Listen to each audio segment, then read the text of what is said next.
Bueno, soy Mercedes D'Alessandro, doctora en Economía y estoy a cargo de la Dirección Nacional de Economía, Igualdad y Género del Ministerio de Economía de la Argentina. Bueno, el año 2020 nos deja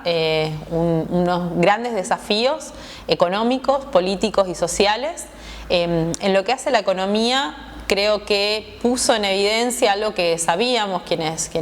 hacemos política, quienes militamos, quienes somos economistas, cientistas sociales o personas de la vida común y cotidiana. Sabemos que existen grandes niveles de desigualdad en nuestras sociedades y esas desigualdades quedaron mucho más expuestas con la pandemia COVID-19. Cuando hablamos de desigualdades no hablamos solamente de desigualdades entre ricos y pobres, algo que salta a la vista y que no hace falta siquiera meterse mucho a disectarlo, sino que también hay desigualdades que se fueron manifestando de una manera mucho más evidente y más fuerte de lo que pensábamos con la pandemia, como son la desigualdad en el acceso a la vivienda, la desigualdad de acceso a la infraestructura, al agua, a la tecnología, a tener o no la posibilidad de conectarse a internet. Y estas desigualdades también se vieron reforzadas por la posición que tienen las personas dentro del sistema productivo, del sistema económico. Es así como, desde lo económico, desde la mirada que nosotras llevamos adelante, encontramos que los y las trabajadoras informales son los más afectados por la pandemia, son los que más empleos perdieron, los que más ingresos perdieron, los que más posibilidades laborales perdieron, y dentro de ese sector de la informalidad están con mayor preponderancia las mujeres y los jóvenes. En la Argentina, así como en gran parte de Latinoamérica, la precarización laboral es un fenómeno muy extendido. En la Argentina, casi el 40% de los trabajadores y trabajadoras se desarrolla en la informalidad, es decir, no tiene derechos laborales como una licencia por enfermedad, una licencia por maternidad o paternidad, vacaciones, aguinaldo, protección social, etc. Es decir, que al llegar la pandemia, cuando se empiezan a tomar las primeras medidas frente a la pandemia, las medidas de emergencia sanitaria que implican el frenar la movilización de las personas, pedirles que empiecen a aislarse de distintas maneras y depende del momento del tiempo o el país con distintas dimensiones, muchas de estas personas que tienen estos empleos informales pierden la posibilidad de generar sus propios ingresos. Para ser muy esquemática con respecto al tema que sí conozco en profundidad, que es lo que pasó en la Argentina, el 20 de marzo, el presidente Alberto Fernández anuncia las medidas de aislamiento social preventivo y obligatorio. En ese momento, el mensaje que se orienta a la población es que se cuide de contagiarse. Ese cuidado pasa por quedarse en su casa, en los casos en que en el mayor tiempo posible, evitar salir, evitar encontrarse con otras personas que no sean los miembros con los que convive, con las personas más cercanas, y cuidarse de alguna manera era quédate en tu casa, quédate en tu casa. Esto, como decía antes, se vuelve un eslogan que es fácil para algunas personas, que es una forma de cuidado muy sencilla, pero que sin embargo para un montón de gente es algo casi imposible. O porque vive en condiciones de hacinamiento, o porque no tiene la posibilidad de aislarse, porque no hay suficiente espacio en su casa, en el lugar en donde vive, o porque no tiene casa, o porque la infraestructura de agua potable, porque nos pedían que nos lavemos las manos, es escasa también y significa un gran problema. E incluso también porque muchas de estas personas, para poder trabajar y generar sus ingresos, necesitan salir de su hogar.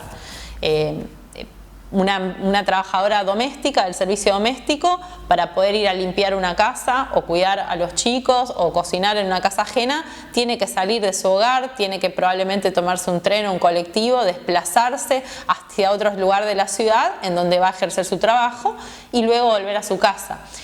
Cuando se cierran el transporte, se cierra la circulación, se le pide a la gente que se quede, obviamente esta persona no va a poder realizar este trabajo.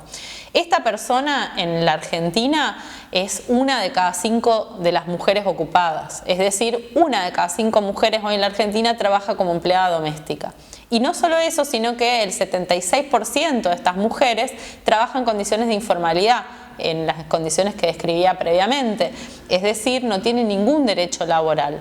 Si yo le estoy pidiendo a estas mujeres que no salgan a trabajar, le estoy pidiendo que opten entre tener ingresos o cuidarse frente al virus. Esto para muchas familias en la Argentina, en Latinoamérica, en los distintos países del mundo, fue realmente una cuestión de vida o muerte, de supervivencia, fue una cuestión de tener que arreglarse o resolver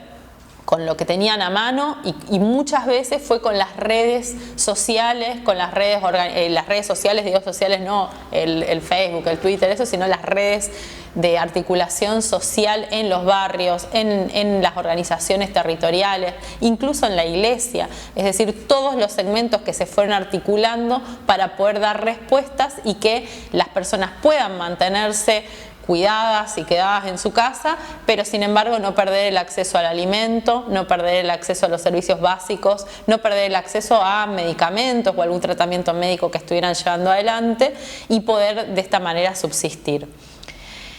El 20 de marzo, yo decía, el presidente anuncia las medidas de aislamiento social preventivo y obligatorio en la Argentina y el 23 de marzo se anuncia el ingreso familiar de emergencia. El ingreso familiar de emergencia es una de las medidas que toma Argentina y que toman también medidas similares muchos países de la región, Chile, Brasil, no lo hace México, por lo menos no hasta ahora. Y lo que significa este ingreso familiar de emergencia es que el Estado decide que por única vez en ese momento, luego fueron 3 rondas, se va a pagar a las personas que se registren en una página web una cantidad de dinero que representaba en Argentina en este momento un poco más de una canasta básica alimentaria, pero digamos un poquito más de la mitad de un ingreso, de un salario mínimo vital y móvil, 10.000 pesos de Argentina,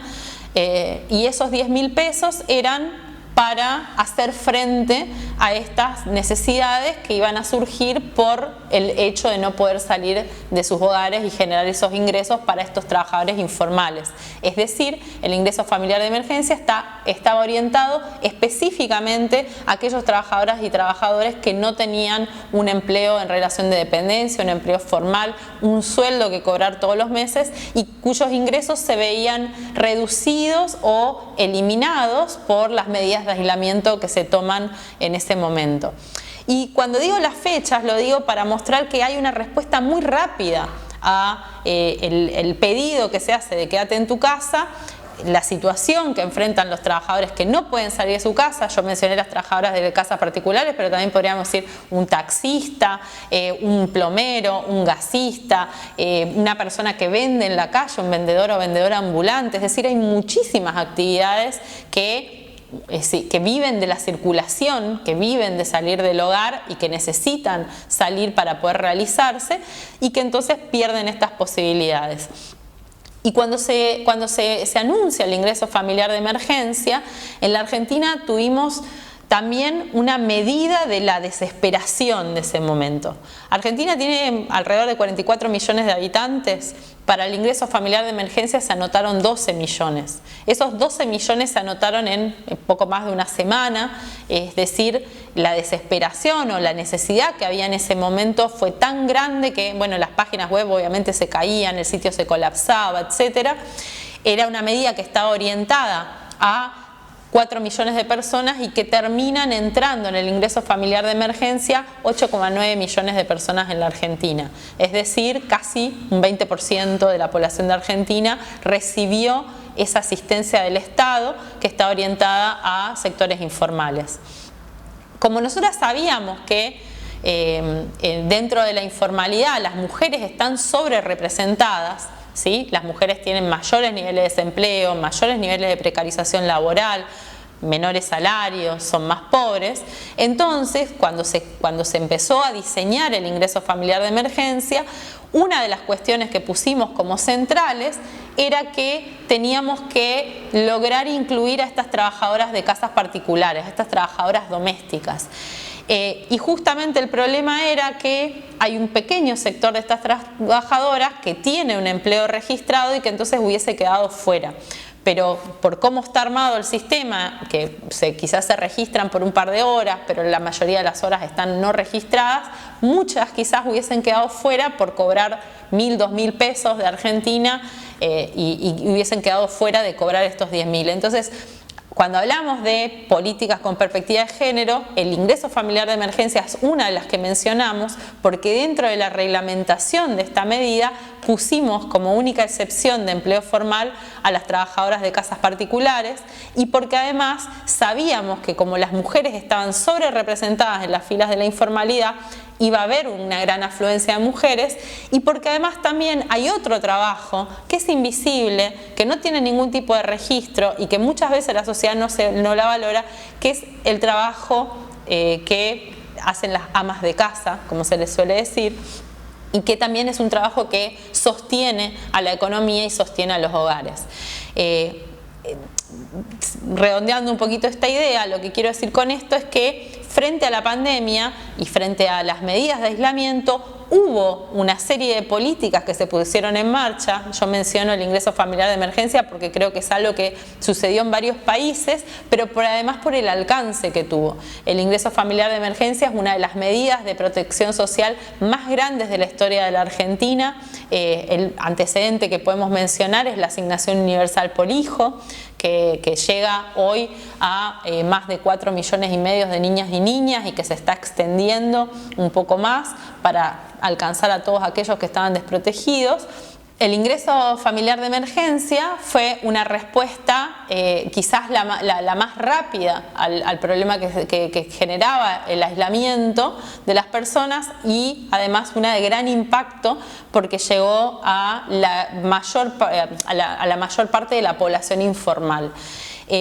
Esta medida se repitió, hubo 3 pagos del ingreso familiar de emergencia. Y dentro de esos pagos del ingreso familiar de emergencia se fueron dando otra serie de eventos que mejoraron también la situación de los trabajadores y trabajadoras informales. Y digo mejoraron muy entre comillas porque por supuesto la pandemia dejó muy malherida a toda esa población frente a la situación económica. Y es la siguiente, cuando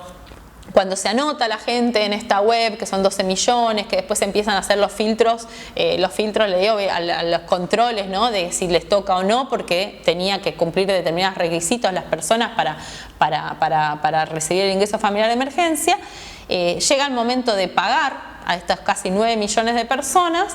y lo que se encuentra es que la mitad no tenía una cuenta bancaria, ¿no? Entonces, ¿cómo hacemos para pagarle a 4,5 millones de personas 10.000 pesos si no tienen una cuenta bancaria? Y hay que hacerlo rápido además porque la pandemia avanza, las casas siguen cerradas, la circulación sigue cerrada y estas personas están quedando desprotegidas y sin ingresos y sin posibilidad de salir a trabajar.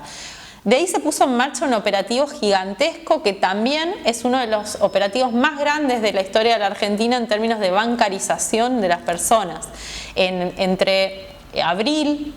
del 2020 y octubre del 2020 que se termina de pagar la tercera ronda del IFE, es decir, en alrededor de 6 meses se bancarizó a 4,5 millones de personas. Eso tampoco tiene ningún correlato, el único caso previo es el de la asignación universal por hijo, que bancarizó a cerca de 2 millones de personas, pero en un lapso mucho mayor.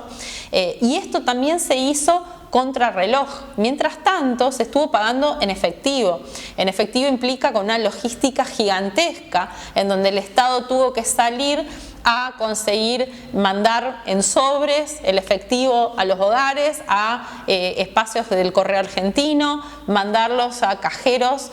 Eso también significa saber cuántos cajeros hay en todo el país, cuánta plata se puede poner en cada cajero, cuántas veces por día hay que recargarlo, transporte de caudales, es decir, se puso en movilización una serie de recursos para dar respuesta para que la gente tenga el dinero para poder afrontar ese problema. Y yo lo menciono así y con tanto detalle porque creo que cuando se habla del Estado todavía tenemos una fantasía neoliberal de que el Estado es un elefante, que el Estado no se mueve, que el Estado es lento, que el Estado es burocrático, que el Estado no puede dar respuestas rápidas. Y yo creo que tanto en Argentina como en Brasil, como en Chile, como incluso en Estados Unidos, la respuesta que dio el Estado sorprendió tanto a la sociedad civil como al Estado mismo, como al sector privado, de la rapidez y de la capacidad de llegada y la capilaridad. Pero eso, en el caso particular de la Argentina, no hubiese sido posible sin una gran articulación territorial con las organizaciones sociales, con la militancia, con toda la gente que le puso el cuerpo literalmente a la pandemia, sosteniendo comedores comunitarios, sosteniendo espacios de cuidado para garantizar que la abuelita de la esquina, de la villa, de la vuelta, tuviera sus medicamentos y no le faltara nada, que las personas que nunca habían ido a un comedor se sientan bien, se sientan cómodas, se las pueda atender. Es decir, que realmente un montón de gente ejerció plenamente la solidaridad con los demás, cuidándose a sí mismos y cuidándolos, y ahí también el Estado pasó de dar asistencia alimentaria de 8 millones de personas a 11 millones de personas durante la pandemia en estas redes solidarias de acción.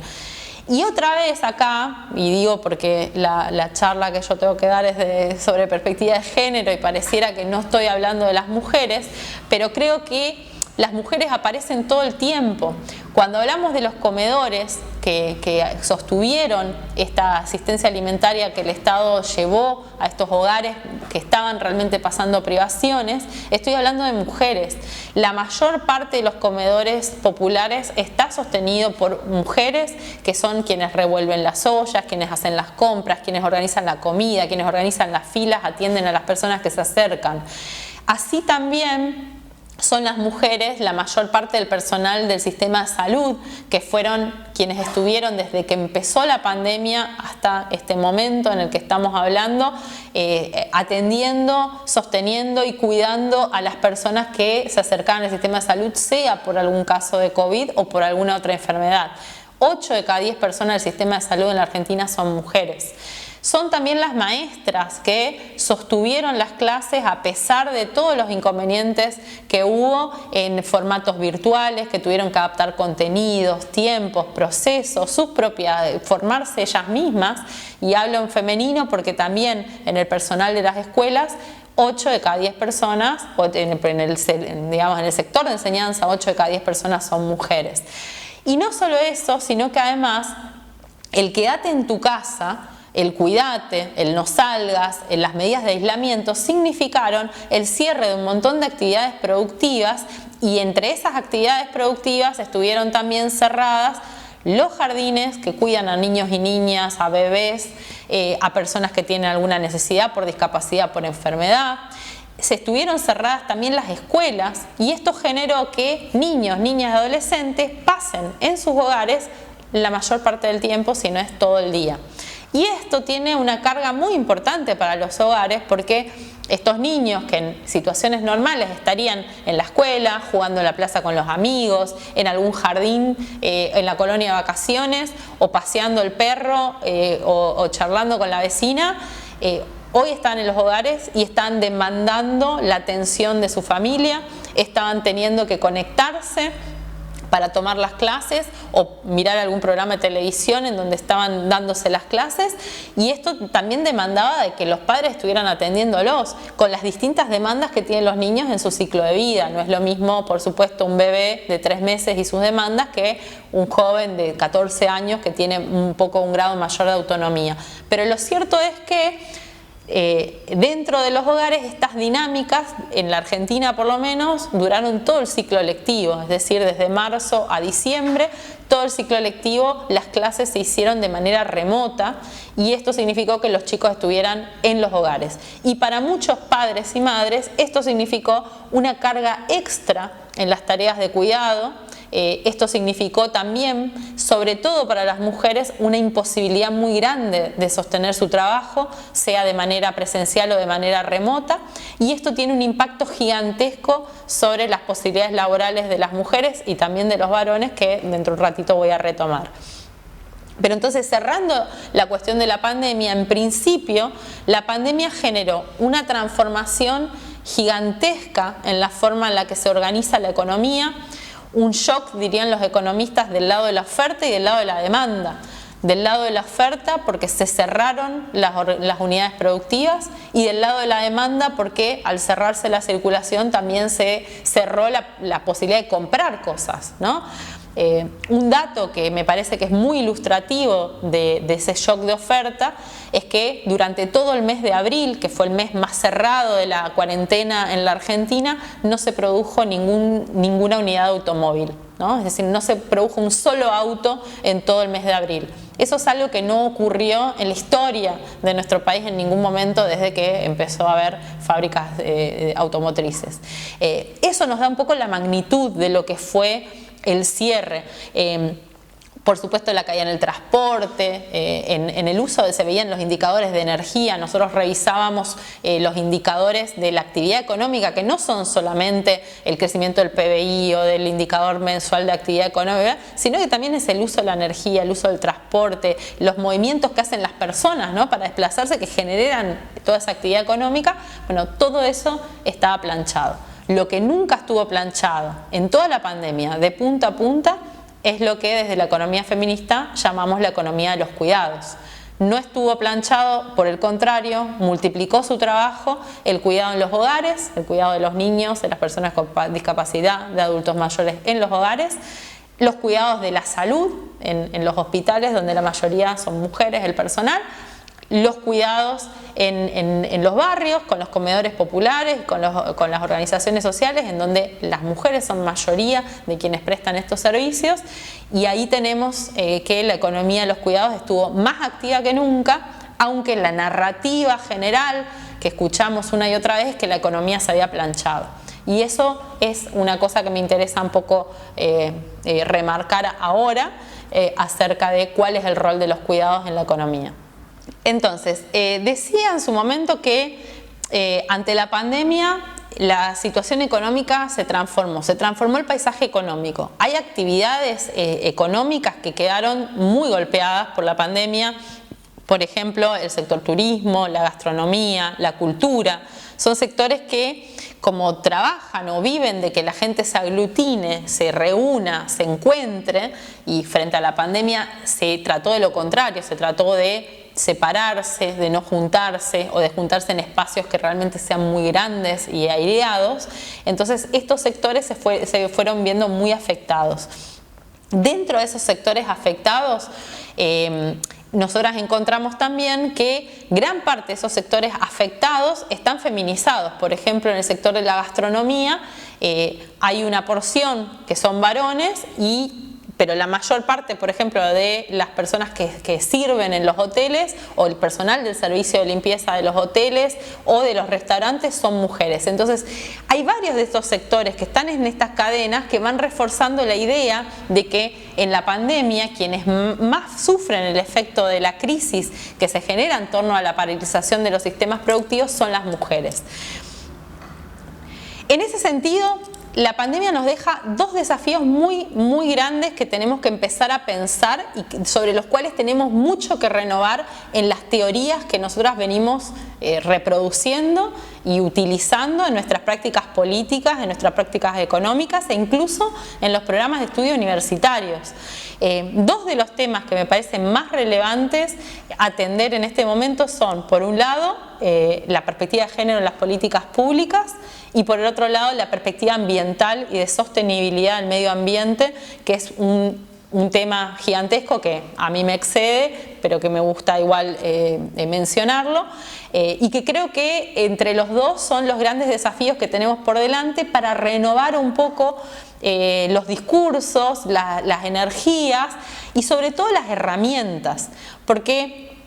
Creo que quienes estamos del progresismo hacia la izquierda, por decirlo de algún modo, en el discurso lo tenemos bastante incorporado, somos cada vez más feministas, trabajamos cada vez más por pensar y por generar respuestas feministas hacia algunos problemas, pero sin embargo todavía nos falta. Nos falta porque cuando miramos equipos de gobierno, equipos de gestión, cuando miramos equipos políticos, quienes se sientan a la mesa, quienes debaten, siempre vemos muchos varones. Siempre vemos muchos varones en jerarquías, en toma de decisiones, en espacios que son horizontales, pero que siempre están muchos los varones. Y eso también tiene un porqué detrás que tiene que ver con esta economía de los cuidados que hablábamos hace un ratito.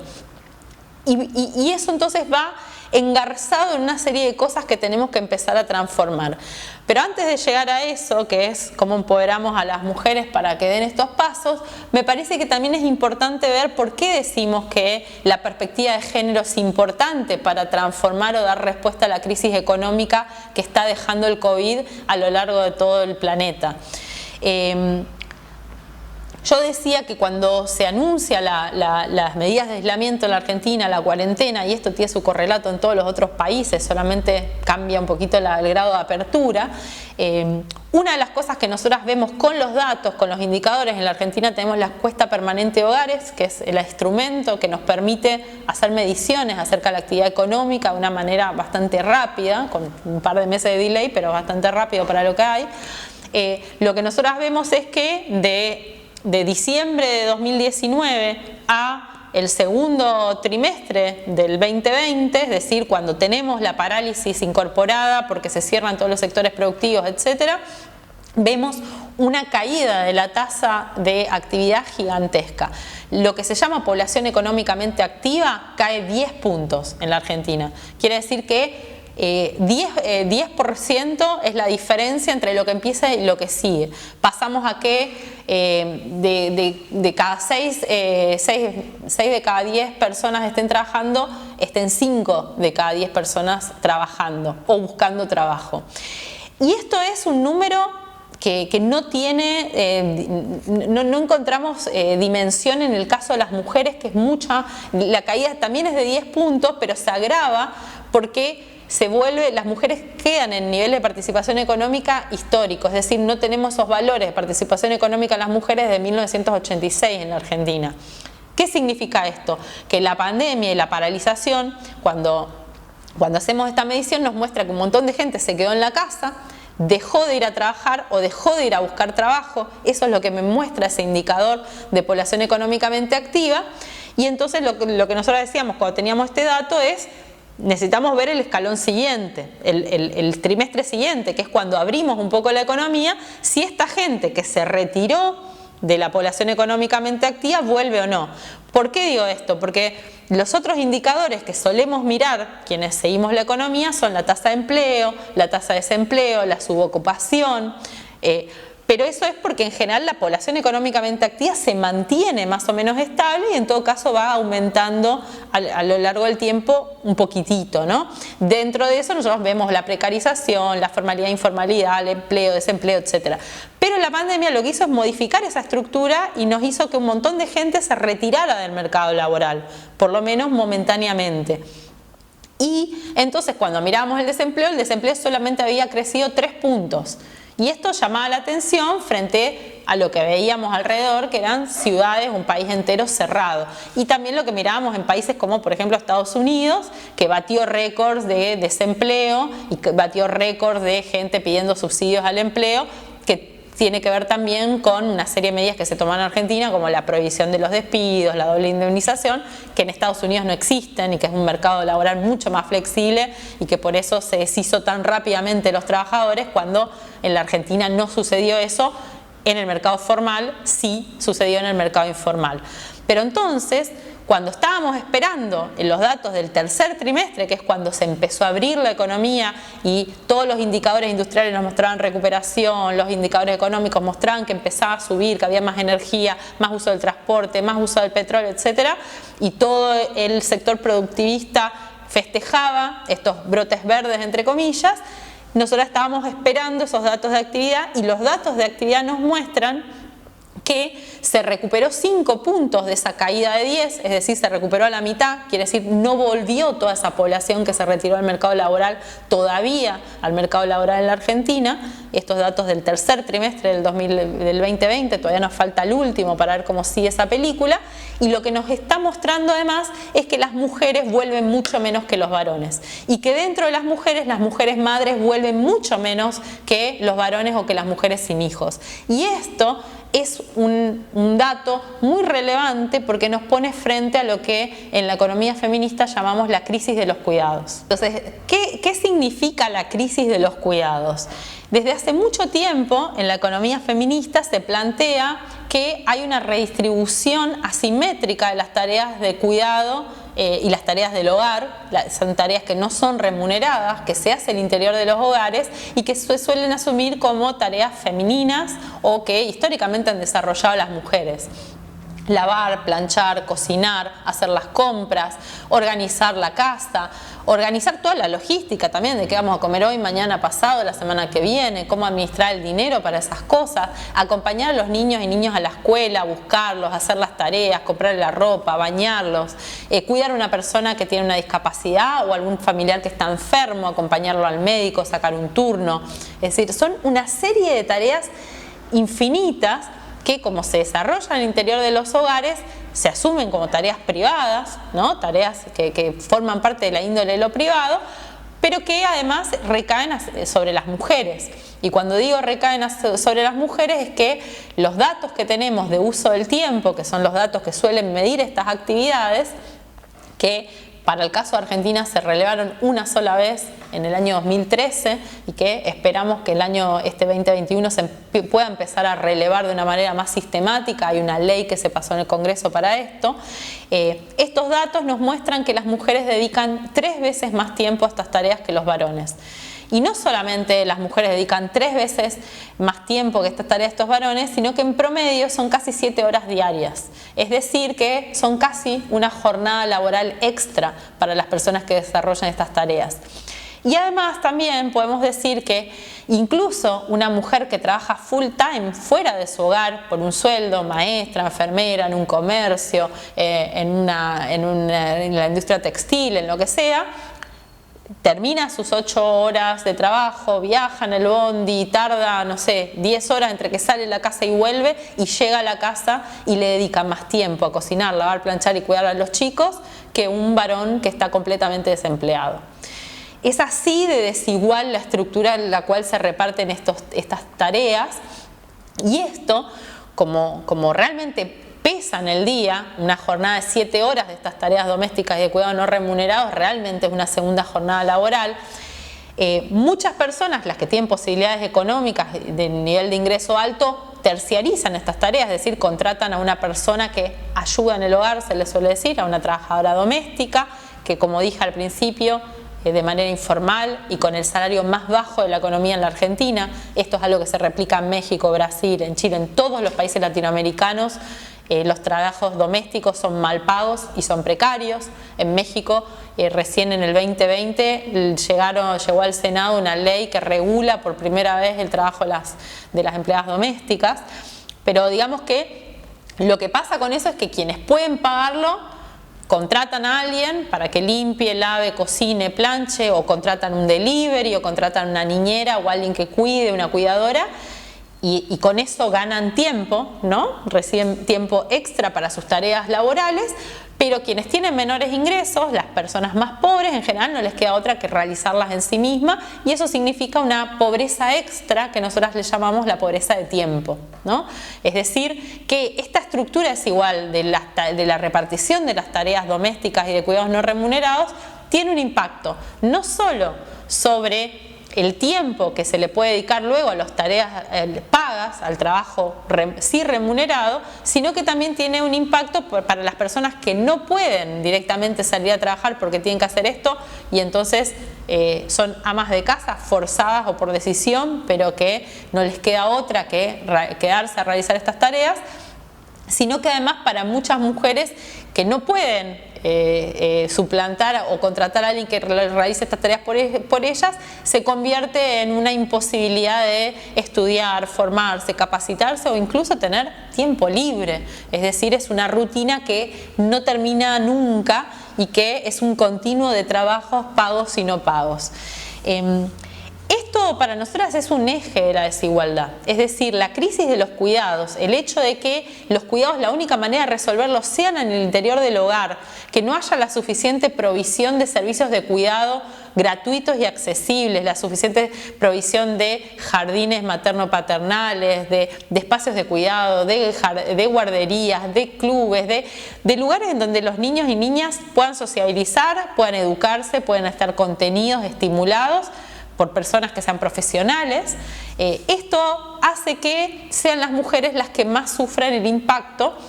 de tener que hacerse cargo de estas tareas. Muchas niñas que se quedan al cuidado de hermanitos o hermanitas menores o de algún pariente familiar enfermo que está en el hogar. Muchas mujeres tienen jornadas ininterrumpidas de esto, otras tienen que tener jornadas entrecortadas. Esto hace que se inserten en trabajos precarios. Estos trabajos precarios en general vienen con poco crecimiento dentro de su profesión, carrera o calificación, y además también son más sensibles a estos movimientos sísmicos como el que tuvimos con la pandemia, pero que también se ven en muchas crisis. Es decir, esta redistribución asimétrica de los cuidados al interior del hogar, que se asume como algo personal, privado, en realidad tiene un impacto hacia afuera, público, muy importante, que refuerza las brechas de desigualdad entre varones y mujeres, pero además refuerza las brechas de desigualdad en general de nuestra sociedad. Una de las cosas que nos mostró la pandemia, uno de los grandes temas de la pandemia fue el de las escuelas. Se debatió a lo largo de casi toda la pandemia y sobre todo de la mitad para adelante, cuando ya el cansancio en los hogares empezó a hacer notar que la escuela era una forma de resolver los cuidados que tenían muchas familias. Es decir, una familia profesional que trabaja 8 horas fuera del hogar, que tiene que desplazarse hacia su lugar de trabajo, lo que suele hacer es dejar a sus hijos en la escuela, a veces en una jornada de doble escolaridad, de 6 horas, 8 horas, que les permite llevar adelante esta logística de los chicos van a la escuela, yo me voy a trabajar, nos reencontramos a la noche. Y a lo sumo uno de los miembros del hogar, en el hogar tipo, digamos, es el que uno va un poco antes y los busca, otro se va antes del trabajo, se acomodan de alguna manera para poder cumplir con esta logística. El hecho de que las escuelas estén cerradas no tiene un impacto solamente en la educación y en la psicología y en las posibilidades que tienen los niños y niñas de ahora en adelante frente a esto, que realmente ha perjudicado muchísimo la calidad de la enseñanza y sus posibilidades a futuro, sino que tiene también un impacto sobre las posibilidades de trabajo de las familias que tienen niños y niñas en los hogares. Los datos nos están mostrando que las mujeres les cuesta más buscar trabajo o insertarse laboralmente o volver a las ocupaciones que tenían mientras las escuelas permanecen cerradas. No quiero que esto suene como una cosa de si hay que abrir las escuelas corriendo, porque entendemos y sabemos que la apertura de las escuelas no es simplemente abrir una puerta y que entren los niños y niñas ahí, sino que también la apertura de la escuela implica una movilización gigante, es decir, no sé, en ciudades grandes como puede ser Capital Federal, puede ser la Ciudad de México o cualquier ciudad, una urbe grande, que los niños vayan a las escuelas todos los días significa que se muevan en el transporte público, ellos muchas veces con sus padres, que se transporten también maestras, maestros, personal no docente de los establecimientos educativos, que hay muchas personas de riesgo entre estos docentes y no docentes que participan en la enseñanza, también entre quienes manejan el transporte, es decir, implica una movilización de millones de personas al mismo tiempo en el mismo momento. Es decir, no es una decisión que se pueda tomar solamente contemplando una variable, sino que tiene una serie de variables para mirar. Pero sin duda, una de las variables que no ha estado mucho sobre la discusión es el impacto que tiene esto en las brechas de género, en tanto y en cuanto las tareas de cuidado no se dividen de una manera más simétrica. ¿Qué quiero decir con esto? Que frente al cierre de las escuelas, las que están teniendo el mayor problema son las mujeres que son madres. Y esto da cualquiera sea la organización familiar que haya, si haya mamá, papá, mamá sola, mamá con familia ensamblada. Las que se llevan la peor parte son las mujeres que son madres. Y esto es algo que, bueno, nosotros estamos en una dirección de economía y género y es algo que, por supuesto, nos tiene trabajando constantemente para buscar alternativas y soluciones, pero que debería ponernos a pensar no solo en el problema de coyuntura y de corto plazo frente al cierre o apertura de escuelas, que es algo que ojalá se resuelva pronto, sino que tiene que hacernos reflexionar acerca de toda la estructura de cuidados y cómo los cuidados son un eje tan sustancial y tan importante de la vida productiva.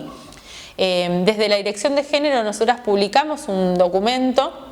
que seguramente lo comparta como bibliografía para seguir un poco este debate, que lo que hace es medir cuál es el aporte de los cuidados al Producto Bruto Interno, pero que además también los plantea como un sector estratégico, que tenemos que empezar a pensar los cuidados como parte del tejido productivo. No podemos producir autos, no podemos